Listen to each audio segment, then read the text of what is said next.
তো আসলে ওই 1450 বছর আগের মানুষটা বেশি বর্বর ছিল না আমরা বেশি বর্বর? এই অধিকারের কথা বলে বলে আমরা মেয়েদের দেহটাকে নিয়ে এখন মস্করা করছি, তামাশা করছি। সবচেয়ে সেরা অধিকার কোথায় পাবে? কোরআনে পাবে, হাদিসে পাবে, ইসলামে পাবে। তার পর্দা নিশ্চিত হবে, দেহ সেফ থাকবে, তার ইজ্জত নিশ্চিত হবে, ইজ্জত সেফ থাকবে, তার সম্মান সেফ থাকবে, তাকে রাজরানীর মতো স্বামী বাসায় রাখবে, কারণ সে হচ্ছে তার কাছে সবচেয়ে মূল্যবান প্রিয় বস্তু। শুধু তাই নয়, সম্পত্তির অধিকার তাকে দিতে হবে। একজন মেয়ে তার ভাইয়ের সম্পত্তি পাবে, তার বাবার সম্পত্তি পাবে, তার স্বামীর সম্পত্তি পাবে, সব দিক থেকে সে সম্পত্তি পাবে। আর একজন ছেলে কিন্তু সব দিক থেকে সম্পত্তি পাবে না। এই বিষয়গুলো যখন এক শ্রেণীর মানুষ বোঝে না, তখন ইসলামের বিরুদ্ধে অহেতুক প্রপাগান্ডা চালানো শুরু করে। সবচেয়ে সেরা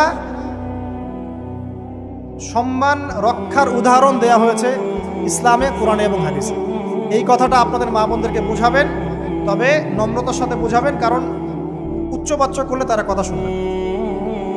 আল্লাহ রাসূল সাল্লাল্লাহু আলাইহি ওয়াসাল্লাম বলেছেন, কিছুটা বাঁকা হাড় দিয়ে তাদেরকে তৈরি করা হয়েছে। যদি আপনি শক্ত করে চাপ দিতে যান তাহলে ভেঙে যাবে, আর যদি আপনি ওই অবস্থায় ছেড়ে দেন তাহলে বাঁকাই থেকে যাবে। এখানে আপনাকে হিকমা অবলম্বন করতে হবে। আল্লাহ পাক তৌফিক দান করুন। একটা বিষয় বলছিলাম, ওই যে শিরকের পাপ এখন গ্লোবালাইজেশন হয়েছে না, ওই সুদের পাপ এখন গ্লোবালাইজেশন হয়েছে না। গ্লোবালাইজেশন বোঝেন? মানে বিশ্বায়ন, পুরো বিশ্বে ছড়িয়ে পড়েছে না। আরেকটা হচ্ছে এই যে মেয়েদের অবমাননা, এটা সারা বিশ্বে ছড়িয়ে পড়ে নাই? আচ্ছা, আর দুটা বলবো, এরপর বলে আমি শেষের দিকে যাচ্ছি। আসা, একটা হচ্ছে মাদক। আইয়ামে জাহিলিয়াতের অন্যতম সেরা পাপ ছিল কি? মাদক। ওই যে বলছেন জাহিলি যুগ, কেন বলছেন জাহিলি যুগ? বিকজ ওইখানে মাদক খেত মানুষ বেশি। এখন বলেন, ওখানে না হয় মক্কায় মাদক খেত মানুষ, এখন সারা বিশ্বে মাদক ছড়িয়ে পড়ে নাই? বেশি না কম? এখন এই যে নতুন নতুন মাদক আসছে, ইয়াবা, আরো নাকি কি কি আসছে নতুন নতুন, আমরা নামও জানি না। এই যে গাজার নাম জানি, ফেন্সিডিলের নাম জানি, আর কি কি আছে? হিরোইন বলেন, আর দু একটা, আফিম, আর কি আছে? হ্যাঁ, রেন্ডি, সুবহানাল্লাহ, এই নামও কখনো শুনি নাই আমি। আচ্ছা শোনেন, বিষয়টা হচ্ছে, দেখুন এই বিষয়টা কি হালাল না হারাম? আচ্ছা, এটাকে যদি আমরা হালাল করে নেই তাহলে কি হবে? কুফরি হবে না শিরক হবে? শিরক কুফর দুটোই হচ্ছে। কিন্তু এখন মক্কার কিছু মানুষ মাদক খেয়েছে বুঝলাম, আল্লাহ রাব্বুল আলামিন ধাপে ধাপে এখান থেকে বের করেছেন। প্রথমে বলেছেন মদ খেয়ে নামাজের ধার কাছে যেও না। হ্যাঁ, তারপরে বলেছেন এই যে মাদকে কিছুটা উপকার আছে কিন্তু বেশি ক্ষতি। তারপর বলেছেন খেয়ে নামাজের কাছে যেও না। তারপর ধাপে ধাপে শেষের দিকে এসে আল্লাহ পাক বলেছেন যে এটাকে ছেড়ে দাও। সূরা মাইদায় পড়ে দেখেন, এটা শয়তানের কাজ। তখন সাহাবায়ে কেরাম রাদিয়াল্লাহু আনহুম পুরোপুরি মাদক থেকে নিজেদেরকে মুক্ত করলেন। এরপরে কি কখনো তারা মাদক ছুঁয়েও দেখেছেন? বরং মাদক দ্রব্য সেবন করলে 40টা লাঠি বেত্রাঘাত করতে হয়, ইসলামিক শাস্তি। কয়টা লাঠি? আর উমর রাদিয়াল্লাহু আনহুর সময়ে 40 লাঠিকে বাড়িয়ে 80 লাঠি করা হয়েছে। কত লাঠি? 80 লাঠি। কিন্তু আরো একটা পাপের শাস্তি আছে, বলবো? অপবাদ, এখন যেটা বেশি দেওয়া হয়, অপবাদ, মিথ্যা অপবাদ, সতী নারীর উপরে মিথ্যা অপবাদ, এর শাস্তি হচ্ছে 80 লাঠি।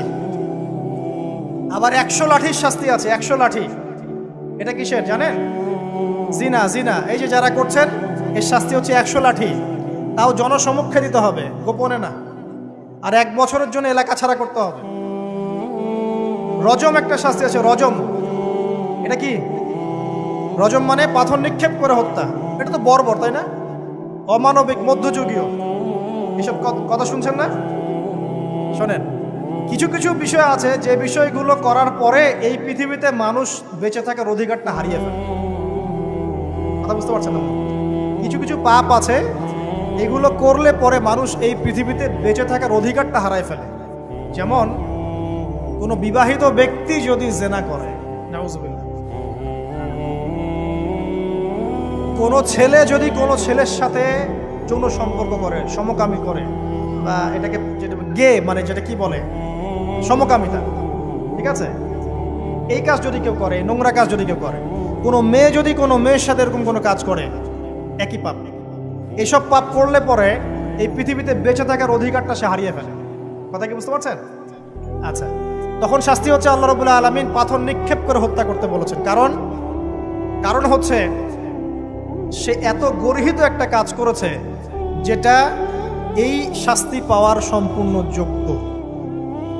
এবং কওমে লূত নামে যে কওম ছিল, ওই কওমটাকে আসমানে উঠিয়ে আল্লাহ পাক পাথর বর্ষণ করে এভাবেই শেষ করে দিয়েছে।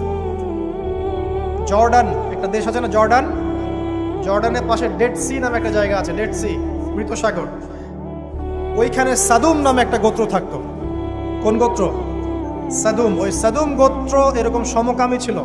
আল্লাহ রাব্বুল আলামিন লূত আলাইহিস সালামকে পাঠিয়েছিলেন, তারা হেদায়েতের বাণী শোনে নাই। আল্লাহ পাক ওদেরকে আসমানে উঠিয়ে পাথর নিক্ষেপ করে উল্টা দিকে দাফন করে দিয়েছে। কিছু কিছু পাপ আল্লাহ পাক সহ্য করেন না, আল্লাহ পাকের আরশ কেঁপে ওঠে।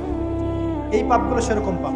কথা বুঝতে পারছেন তো? এই যে জিনা, পর্নোগ্রাফি, ব্যভিচার, পরকে, এগুলোর মধ্য দিয়ে আমরা নারীর অবমাননা করছি না? এবং ধর্মের মাধ্যমেও মাঝে মাঝে করছি, যখন আমরা ধর্মের নামে মেয়েদের অধিকার দিচ্ছি না। অনেকেই সম্পত্তির অধিকার দিচ্ছেন না, অনেকেই শিক্ষিত করছেন না, অনেকেই আরো যৌতুক নিচ্ছেন না, যৌতুক নিচ্ছেন না অনেকেই। যে বিয়ের সময় যৌতুক নেয়, এটা তো মেয়ের উপর, মেয়ের পিতার উপর টর্চার করা, সম্পূর্ণ হারাম, সম্পূর্ণ হারাম। তারপরে দেখবেন, রিপোর্টগুলো পড়ে দেখবেন যে এই বছর 2000 কত, এটা 22, এই 22-এই গভর্নমেন্ট রিপোর্ট অনুযায়ী নিবন্ধিত প্রায় 1339টা ধর্ষণের মামলা হয়েছে। তো এটা এখন অ্যাভেলেবল, যে কোনো সব জায়গায় ধর্ষণ হচ্ছে, এখন অ্যাভেলেবল। মানুষ এটাকে স্বাভাবিক মনে করছে, নর্মাল, নর্মাল ধর্ষণ হতেই পারে, মানুষ এখন এমন মনে করছে। প্রত্যেক দিন পেপার খুলবেন, দেখবেন রেপের খবর, প্রত্যেক দিন খবর শুনবেন ধর্ষণের খবর। আর সব খবর তো আসে না, আসে হয়তো 10%, 20%, 30%, বেশিরভাগই আসে না। এলাকায় মোড়ে মোড়ে দেখবেন, গ্রামে গঞ্জে শহরে বন্দরে খালি ইফটিজিং, ইফটিজিং দেখবেন, খালি ইফটিজিং। মেয়েদেরকে যৌন হয়রানি করা হচ্ছে, বাসে, অটোতে, টেম্পুতে, সব জায়গায়। বাসের মধ্যে মেয়েকে রেপ করে ফেলা হচ্ছে। একটা বাচ্চা মেয়ে যে বোঝেও না যে সেক্সুয়াল বিষয়গুলো কি জিনিস, ওকেও রেপ করা হচ্ছে। এই যে মহামারী, আপনি তো বুঝতে পারছেন না যে আমরা কোন সমাজে আছি। এই সমাজে আপনার মেয়ে তো সেফ না, আমার মেয়ে তো সেফ না। আমার মেয়ে, আপনার মেয়ের ভবিষ্যৎ কি হবে, এর ভবিষ্যতের নিশ্চয়তা কে দিবে? আপনার মেয়ের ইজ্জতের ভবিষ্যতের নিশ্চয়তা কে দিবে? এই নিশ্চয়তা দেওয়ার মতো মানুষ কোথায়, নেতা কোথায়? কারো ঘরের স্ত্রী, কারো ঘরের বোন, কারো ঘরের মেয়ে এখন সেফ না। যে কোনো জায়গায়, যে কোনো বাসে, ট্রাকে, ট্রেনে, অটোতে, সব জায়গায় হতে পারে। আর এগুলোকে আমরা প্রমোট করছি, এখন নগ্নতাকে প্রমোট করছি, পর্নকে প্রমোট করছি। এই নগ্নতা, পর্ন, এসব দিয়ে মানুষের মাথাটাকে পুরো জানোয়ার বানিয়ে ফেলা হয়েছে। পর্ন দেখাতে দেখাতে ছেলেদের মাথাটাকে জানোয়ার, পশু বানিয়ে ফেলা হয়েছে। এরা এখন বোঝে না যে মেয়ে কি জিনিস, মা কি জিনিস, বোন কি জিনিস, তাও বোঝে না। ভাই বোনের সাথে জেনা করেছে, চাচাতো বোন চাচাতো ভাইয়ের সাথে জেনা করছে, চাচাতো ভাই ফুফাতো বোনের সাথে জেনা করছে। রংপুরের খবর শুনলাম যে মায়ের সাথে ছেলেও জেনা করেছে। না, এগুলো কেন হচ্ছে? এই মহামারী কেন হচ্ছে? কি সমাধান দিবে? সমাধান ইসলামে ছিল, আমরা নেই নাই। সমাধান হচ্ছে, প্রথম সমাধান অশ্লীলতার মহামারী বন্ধ করতে হবে, পর্দা নিশ্চিত করতে হবে, পর্নোগ্রাফির সমস্ত সাইটগুলো বন্ধ করে ফেলতে হবে। আজকের নিউজ দেখেছি আমি, এটা আমি ধন্যবাদ জানাই বাংলাদেশ গভর্নমেন্টের যে তথ্য প্রযুক্তির যে সেন্টার আছে, প্রায় 26,000 পর্ন সাইট তারা বন্ধ করে দিয়েছে, আলহামদুলিল্লাহ।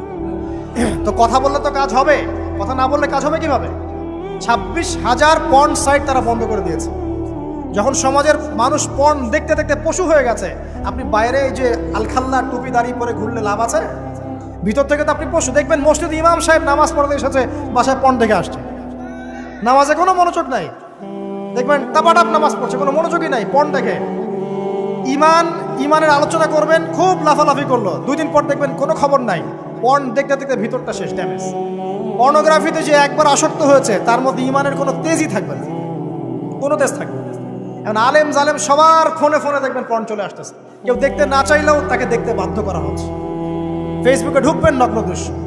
এই নগ্নতা দিয়ে, এই পর্নোগ্রাফি দিয়ে, এই যে মিডিয়ার মধ্যে দিয়ে প্রমোটিংটা দিয়ে ব্যভিচার ছড়িয়ে দেয়া, জেনা ছড়িয়ে দেয়া, অশ্লীলতা ছড়িয়ে দেয়া, পরকীয়া ছড়িয়ে দেয়া, এর মধ্য দিয়ে নারীর সম্মান, দেহ, ইজ্জতকে আমরা এখন রাস্তার সাথে মিশিয়ে দিয়েছি। কিসের অধিকারের কথা বলছে? কিসের নারী অধিকারের কথা বলছে? খালি ডিগ্রি সার্টিফিকেট অর্জন করতে পারলেই অধিকার হয়? আমার তো ইজ্জতই ঠিক থাকলো না, আমার অধিকার কোথায় থাকলো? একটা সার্টিফিকেট অর্জন করার জন্য কলেজের মেয়েদেরকে বড় বড় নেতার বেডরুমে ঢুকানো হচ্ছে, দেখেন নাই? তো একটা সার্টিফিকেট অর্জন করতেই হবে আমাকে, নিজের ইজ্জত বিক্রি করে দিয়ে হলেও আমার সার্টিফিকেট অর্জন করতেই হবে। লাথি মারি এসব পড়াশোনার পিছনে, দরকার নেই আমার পড়াশোনা। হচ্ছে বাসায় এলাকায় এলাকায় মহিলা মাদ্রাসা করেন, মাদ্রাসায় মেয়েদেরকে পড়ান। আমি খুব দুঃখের সাথে বলছি, অনেক মাদ্রাসাতেও এরকম ঘটনা কিন্তু ঘটেছে না? এখানে একটা কথা আমরা পরিষ্কার করতে চাই, সেটা হলো যে পাপী, রেপী, ধর্ষণী, সে আলেম করুক আর জালেম করুক, ইমাম করুক আর জালেম করুক, ফাসেক করুক, সবাইকে সমান শাস্তি নিশ্চিত করতে হবে। আর শাস্তি হবে দৃষ্টান্তমূলক, যেন আরো 10 জন দেখে শিক্ষা নেয়। ওই যে ইসলামে আছে না হাত কেটে ফেলা, কি কারণে বলেন তো? কারণ সবাই যখন দেখবে এই যে খুঁটির সাথে বেঁধে একটা চোরের হাত কেটে ফেলা হয়েছে, এলাকার সব মানুষ দেখেছে, চুরি বাড়বে না কমবে? নিশ্চিত চুরি কমে যাবে ইনশাআল্লাহ।